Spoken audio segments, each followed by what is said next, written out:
just a few minutes before.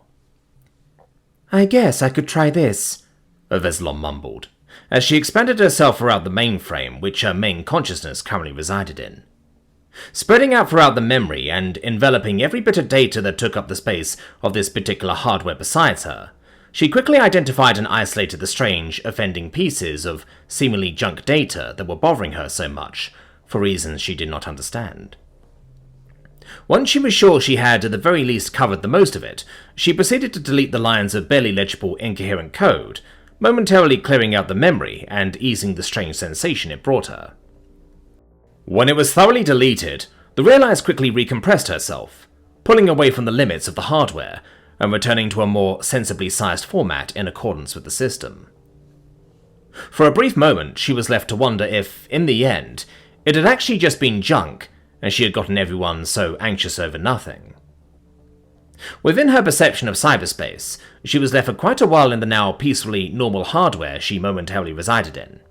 Of course, in the more linear understanding of the material universe, things would likely feel like they went by much quicker.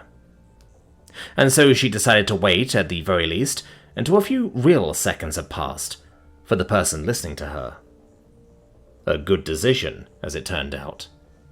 "It's coming back," she said in realization, as she felt that strange feeling slowly set back in. With a quick, more aware scan of the data stream, the feeling quickly confirmed itself as reality. More of that junk data was flooding into the server, indicating that there had to be a constantly replicating source for it somewhere. A virus? "And do you know from where?" Sheeta's voice came in, as a stream of new data which the vibrations of her words had been transformed into through the systems of her phone. Reading this new string of data briefly distracted Avezillion from the junk that began to fill up the space around her once again. However, it did not at all take away the already increasing feeling of unease. The Realize thought about that. Her scans indicated that the junk wasn't entering this data stream through just one single input, meaning it wasn't as easy as just tracking that entrance. However, if it really had a sort of procedurally generating origin...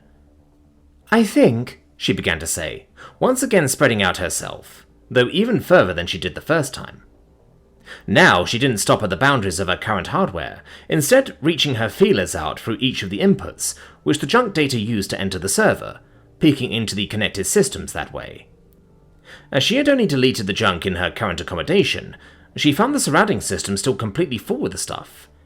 "Maybe." She scanned through those systems, careful not to interfere with anything that could make it appear like she was trying to tamper with secure programs. "If I just..." she murmured, and made the executive decision to clear those other systems out as well, repeating the earlier deletion at a larger scale. Although this time she remained spread out, not compressing herself back to a smaller format. "I could..." The systems of the Council Station, which were open to the net, were, as so many in the galactic community, generally rather isolated, as to prevent beings exactly like her from having too easy a time taking over large chunks of populated areas. Therefore, she only needed to clear out a comparatively minimal number of servers and connections before the local system she was visiting was momentarily empty of the unknown corruption. But then, soon enough, she already felt more of it coming into the system. Yet, unlike the previous intrusion through the system's own interconnections, it now became clear that it came through the outside network. And while the direct transmission came from more than one satellite, with the way that interstellar communications were set up throughout the galaxy, she would at the very least be able to narrow down where it originated from, if she tracked the main fusion satellite, powering the hyperspace stretch, to whichever star system it was sending from.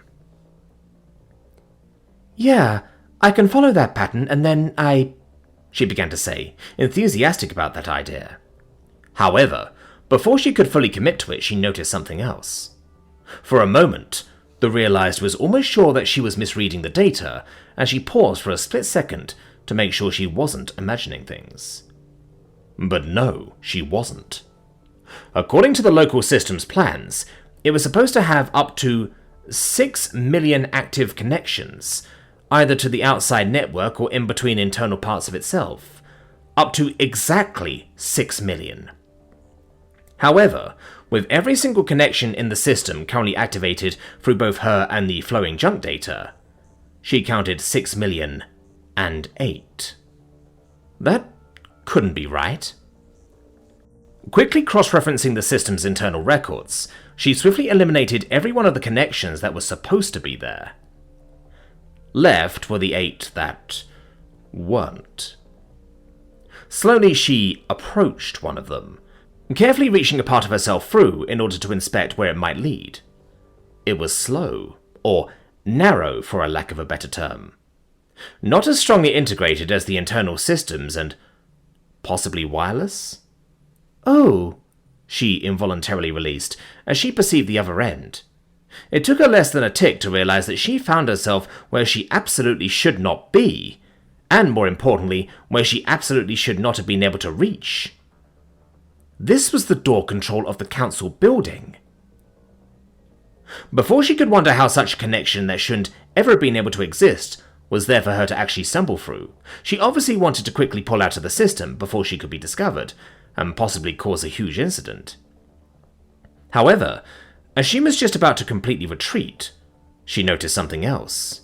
This wasn't the only connection into that particular system that shouldn't have been there. And by extension, she assumed that the same would be true for whatever systems the other 7 unknown connections would lead to. Even just dipping into the system briefly, she could feel it. The junk data was pouring in, not slowly flowing along with the data like it did in the other system, but pouring in huge quantities, through an open connection to the net. It would have been quite well hidden towards most other forms of detection, but from her, who literally lived in the systems, there was no effort of hiding it.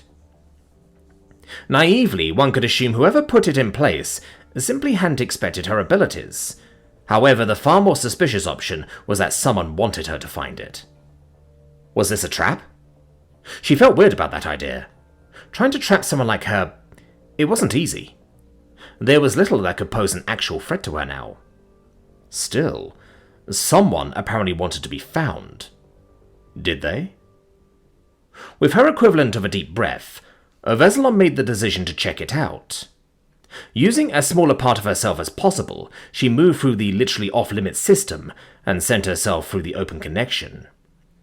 At the same time, she also enacted her previous plan, pushing through the other net connections as well, as she began to triangulate the fusion satellite this junk data was coming through.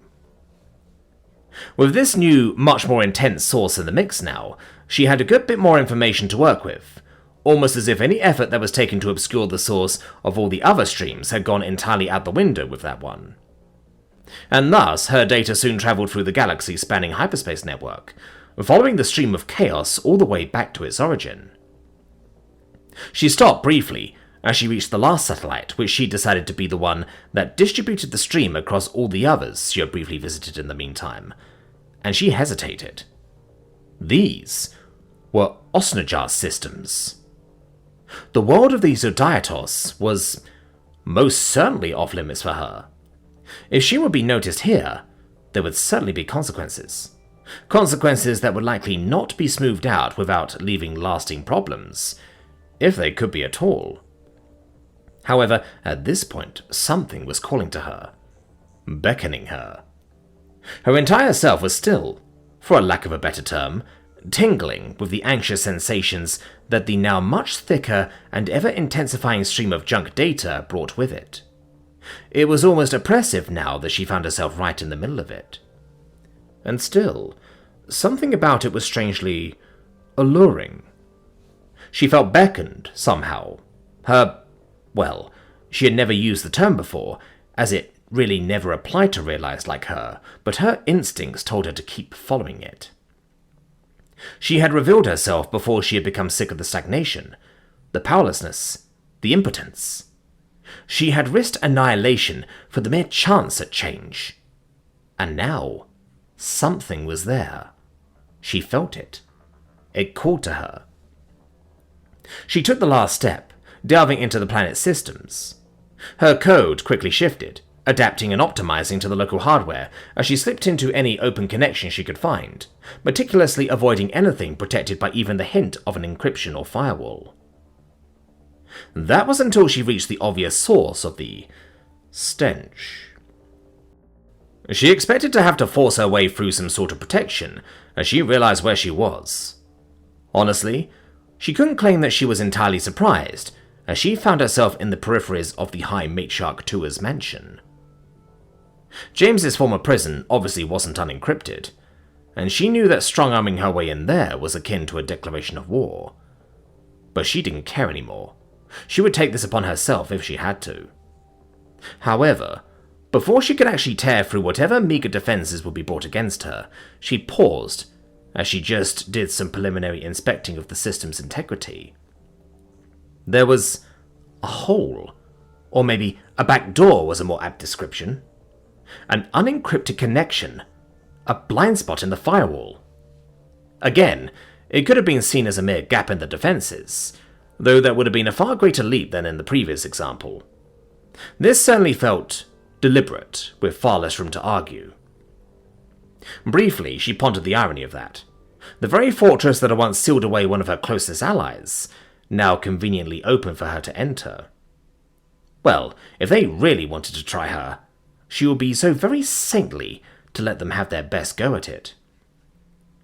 She followed the invitation of the gap in the system, fully prepared to run straight into some sort of highly virulent sort of malware, system erasure process, self-repeating program, halting problem attacks, or whatever else they would believe they could kill her with. And yet, what she actually encountered was none of that. Pushing into the system, she found it suffocatingly filled with noxious amounts of the junk data, showing her that she had truly found its origin, as masses and masses kept rushing past her and out of the unsecured gap in the system. Also present with her, she could feel a more deliberate connection from the same source.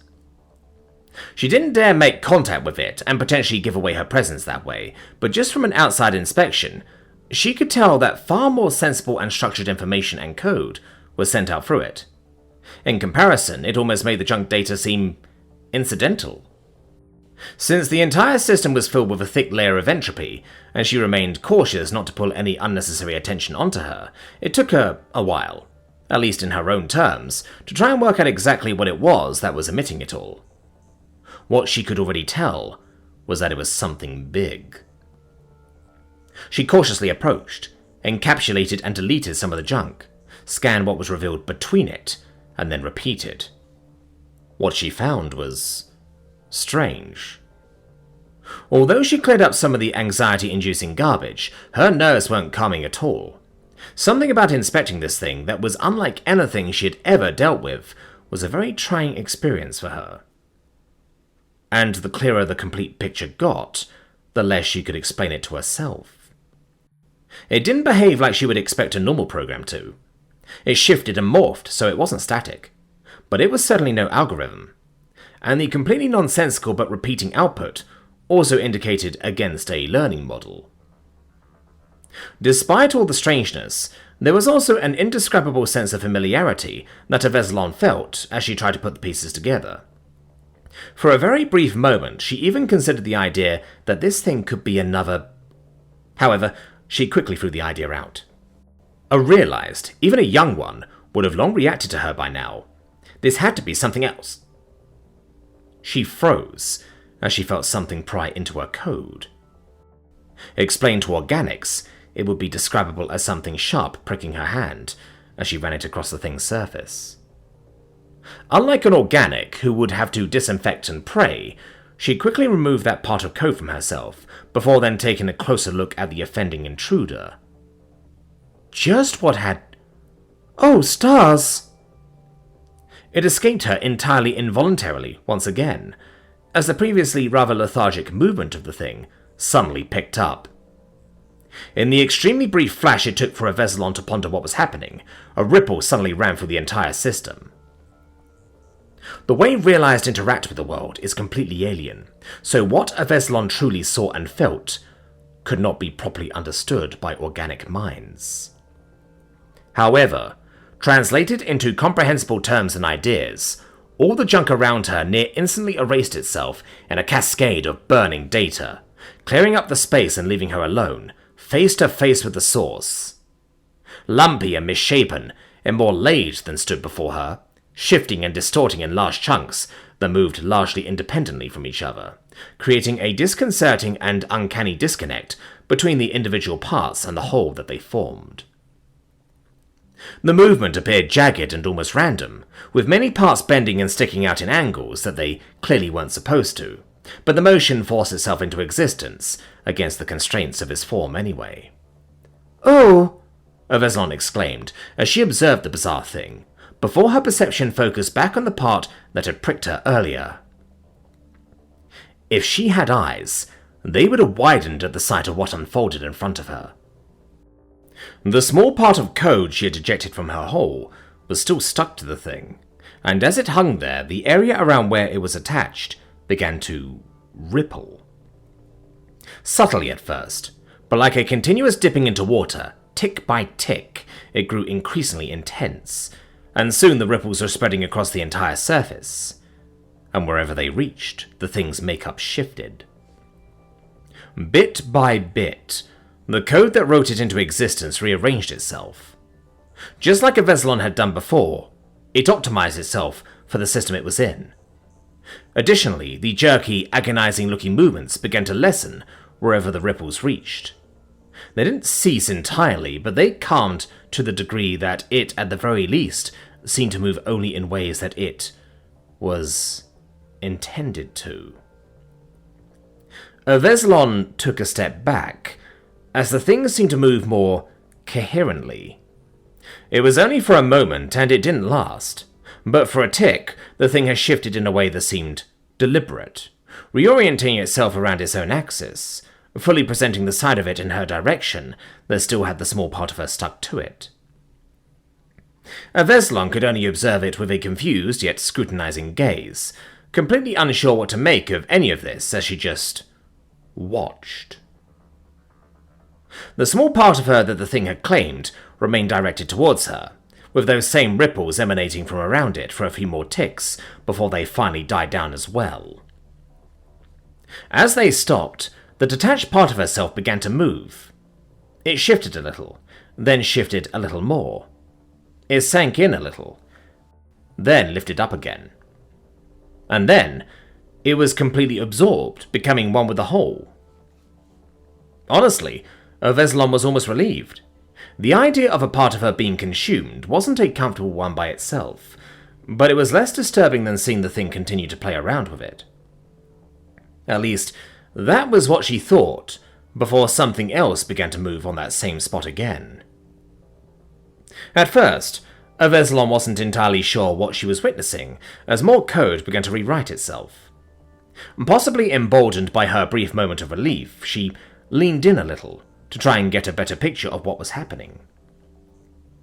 And as she stared at the thing, waiting to see what was to come, suddenly, like opening long closed eyes, the thing stared back. Something unfamiliar filled Avezillion at that moment. A feeling she did not have context for, one she couldn't name at the moment, even as it filled her entirely while she and that thing were locked into just perceiving each other. However, what she did know about that feeling was that it left her with only one option. She screamed.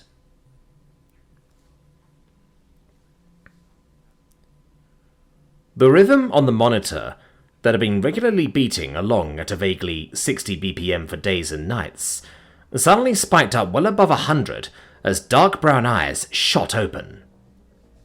Her first attempt at a deep inhale was thwarted through the tube in his windpipe, causing a momentary fit of struggling and desperate gagging before firm hands pressed onto James's shoulders, attempting to push him back flat onto the mattress through gentle force.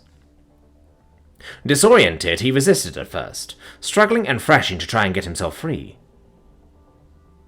His ears were ringing and his vision was blurry, so he was acting on instinct more than any rationale. "James!" The hint of a voice suddenly broke through the ringing, and the sound of his own name brought parts of his mind back in control. "James! It's me! It's me! You're in the hospital!" The voice was familiar, and James's wide eyes wildly shot around, trying to make out the source. The lights were blinding and stinging into his cornea, but he aggressively blinked his way through the pain, scrunching up his face so he could try and see anything. That voice was... Finally, though still blurry and overexposed to near unrecognizability, he made out the vague schemes of a face. Old and gruff, with years of sun damage and a recognizable level of scruffiness. James slowly stopped fighting and allowed the hands of his uncle to push him back down. He was still gagging and aching, but pairs of arms emerging from behind the veil of blinding light quickly reached for his face, swiftly but carefully freeing him from the previously life-giving, but now suddenly suffocating tube. He coughed and retched as soon as the plastic had left his lips, lurching over to clear his lungs while mucus and saliva alike escaped him unabashedly.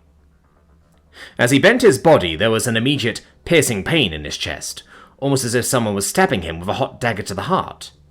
However, his need to simply attempt to eject his lungs from his body overrode any sort of pain response, meaning he simply needed to live with it for a moment while getting used to moving oxygen by himself again. After a moment, his arm was seized and he was sat up straight, with the cold surface of a stethoscope soon pressing against his skin in a very preliminary bit of examining. "Lungs sound clear?" He heard a barely familiar voice state as the cold surface was moved across different parts of him and the ringing in his ears subsided more and more. "Heart sounds fine too, according to the circumstances. James, can you hear me?" Coughing one more time, James nodded his head slackly. "Yeah," he hoarsely brought out, though it was hard to understand considering how rusty his voice apparently was. "Yeah, I hear you." "Can you tell me your full name?" the voice asked, as James slowly felt himself be lowered back into a lying position, an even brighter light quickly being shone into his eyes. James cleared his throat without much effect, and blinked heavily a few more times before he replied, "James Aldwin." The room around him was slowly starting to take shape, as were the people around his bed. He recognized the sickbay of the Sun, with its clean white walls and bare-bone furniture for visitors. The row of machines and devices that were built up around his bed were also familiar. The woman asking him questions right now wasn't one of his usual doctors, but that wasn't all that unusual on a ship this large. The heavily sun-tanned lady with rather narrow eyes and thick curly hair had a kind expression on her face as she noted something down. "And can you tell me the name of your current partner?" she requested next. James needed to take a few deep breaths before he spoke. Answering questions took a surprising amount of effort.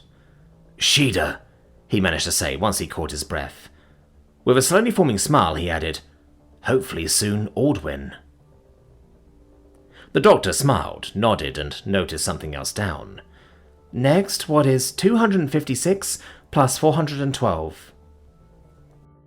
The questioning continued in that vein for a bit, checking his ability to do math, speak in full sentences, create logical conclusions, and so on and so forth. By the end of it, his mind was deemed as functional, and he was immediately scheduled for an array of tests. The doctor informed him that he would be picked up for those soon, before she stepped outside for a moment. After a moment of silence, James allowed his head to roll a bit so he could look at his uncle. By then, he had finally gotten used to the lights of the waking world again and could actually see the old man's withered face. "Tell me the world hasn't ended while I was out," he requested, still clearing his throat after every second word.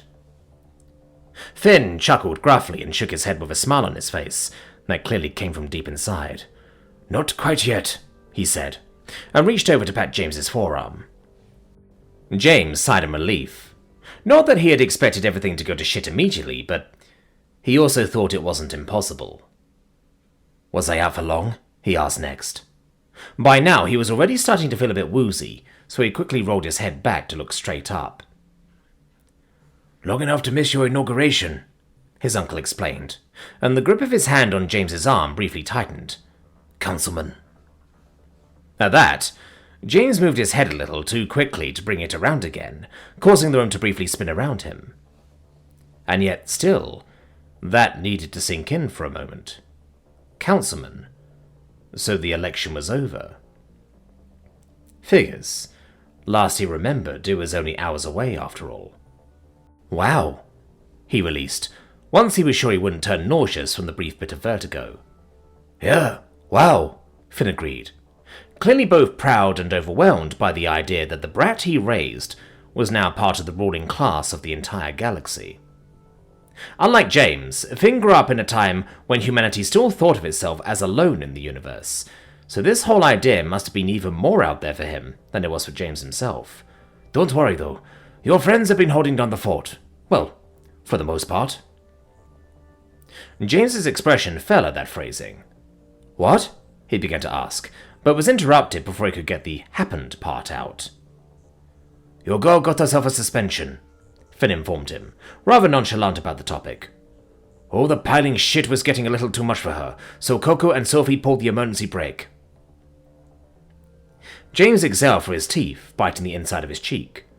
Poor Sheeta. But at least it sounded like she was, well, physically fine. But everyone is, James began to ask. But Finn knew what he was going to say before he did once again. Yes, everyone is healthy, he confirmed, and shook his head a bit. Real worried about you, though. James scoffed. Better me than them, he stated. And although he wasn't looking, he basically felt Finn's eye roll. You are literally the only one who thinks that, kid, he said with a bit of sternness. I can only speak my mind, James retorted with a chuckle, which was quickly punished by another round of heavy coughing, as he had apparently irritated his sensitive throat a little too much. Finn sighed, and allowed him to let it all out as he briefly checked his phone. Speaking of whom, Sheeta's late.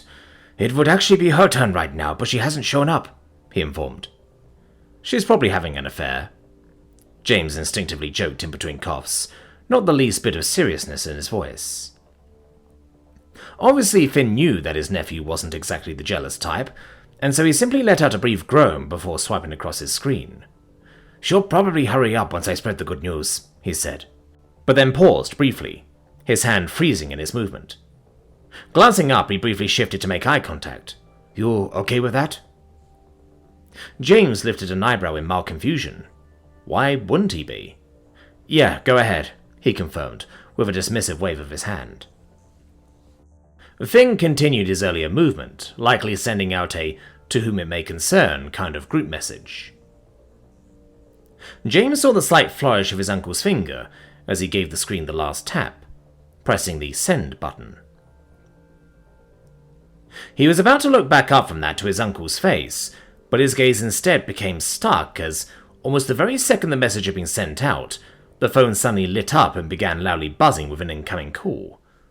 "Whoa, timing," Finn mumbled, probably believing it was coincidence since nobody could have opened, much less read that message, that quickly. Well, nobody but one. As Finn picked up, he opened his mouth to greet the caller. However, though it wasn't loud enough for James to make out details, he could very much hear the immediate flood of words coming from the other side of the line, which caused his uncle to shut his mouth again and just listen with a dumbfounded expression. After at least half a minute, he finally pushed in the word edgewise. All right, slow down. I can barely understand you. One thing after the other. What are you saying?" he requested firmly, before falling quiet again to listen to a hopefully more coherent explanation. James scowled. He didn't hear what was being said, but he could only guess it was important. "Listen, you're not making sense," Finn then commented a few moments later, with an equally bewildered and irritable expression. "What is this about?" "Michael!" A new voice suddenly cut him off. As if on cue, Sheeta had come running in through the door, nearly flying right over James's bed as she barely managed to stop in front of it. Her hands landed on the sheets as she caught herself, her shoulders rising and sinking heavily as she breathed like she'd just sprinted a whole marathon. Finn and James were both staring at her, utterly flabbergasted by her entrance. James still wasn't quite as quick as he usually was, however. Out of the two of them, he was still the first one to react, as his brow heavily furrowed at the single word Sheeta had uttered. "Michael," he repeated. Though the name could have meant a lot, there was really only one image that came to mind for basically any human who would hear it these days. Treasure, what's wrong? Ignoring pain and exhaustion, he pushed himself up to reach out to Sheeta. Her face snapped around, looking at him, her yellow eyes wide, with their pupils constricted to pinpoints. Holy shit, she wasn't kidding. Finn released breathlessly, as he apparently took Sheeta's strange behavior as some kind of proof for whatever he had just heard on the phone. Everyone who had even a modicum of time had come together as Avezillion called. James had briefly postponed his necessary testing under the condition that he would remain attached to the machines and monitors to make sure he didn't flatline while on call. The faces of his many allies looking out of the various windows on the screen ranged from confused to solemn. Under these circumstances, none of them had the necessary spark to really celebrate his return to the world of the living. Next to him, he could see Sheeta's jaw quiver a bit as she tried to keep a serious but calm expression that matched those of Zishadi and Jirinora as they waited for this full report. Unlike most other people in the galaxy, the Miat didn't have an inherent amount of fear and respect for Realized, as Dunamer had somehow managed to produce only amicable examples of their kind. However, unlike the other two, Sheeta had served with humans long enough to at least somewhat absorb the kind of traces that Michael had left on the entire species. She clearly understood that his story was entirely different from someone like Avezillion. Finally, Admiral Krieger took up the word, once it seemed like all who could had arrived. So, you are telling us that Michael has returned? She asked directly, bringing everyone's attention straight onto Avezillion. The AI was quiet as everyone awaited her answer. James understood how she probably felt. This sort of news was nothing anyone wanted to have to bear. No, not quite, she finally answered. Her tone indicated that she was thinking of the best way to explain it. But it is not impossible that he could. Mind elaborating on that? Finn chimed in before his sister could, his tone tenser than James had heard it in a long time. He could see his uncle's fingers pinch at his thigh, hard enough to cause his entire arm to quiver. I can't guarantee anything, Avezillion replied after a little more thought. James couldn't help but feel that she almost sounded nauseous. It's all speculation. Right now, it's not him. It's just... She let out a strange sound and paused for a moment before slowly speaking up again. Remains. Just a body without any consciousness, but what it's doing, I think it may be trying to realize again. Glances were exchanged, concerned ones, but also ones of confusion and doubt. Realize again? And if there was no consciousness, how could it try anything? Let's try going from the very start, Ajaxia suggested, with a calm, empathetic voice. Please, walk us through it, step by step. James settled in his position as his face hardened. Inadvertently, he reached out and grabbed Sheeta's hand, holding it tightly, as he prepared to listen.